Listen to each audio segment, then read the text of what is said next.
In today's video, I'm going to teach you how to use Notion's text property effectively.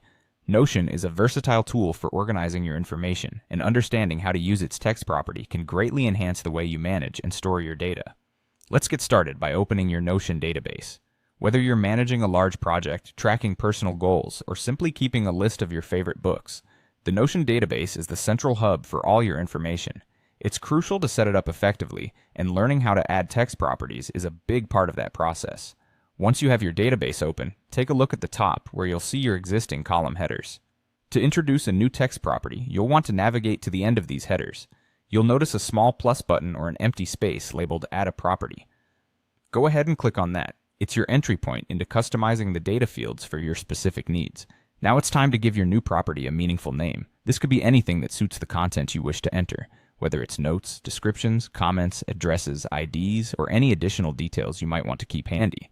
For the sake of this demonstration, let's choose description, but feel free to customize this name based on your own requirements. Next, you'll select the property type. This is where you'll specify that you want a text property. Notion offers various property types, each serving a different purpose, from checkboxes and dates to numbers and selects. In this case, you're going to choose text. This ensures you have the flexibility to enter any information that requires a free-form text entry. Text properties are excellent for adding notes or supplementary information that doesn't quite fit into the rigid structure of other data types.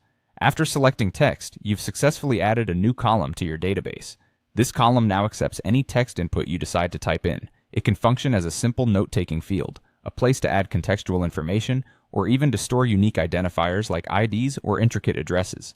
The beauty of the text property lies in its versatility and simplicity. You're not restricted in what you can enter, making it an incredibly powerful tool. Remember, the more properties you define with clear and specific purposes, the more organized your database will be. This setup allows you to efficiently manage and retrieve information whenever you need it. In practice, you can add as many text properties as required. Just follow these straightforward steps each time. That wraps up our guide on using Notion's text property. We hope this makes your Notion experience even more seamless and productive. Stay tuned for more tips and tutorials.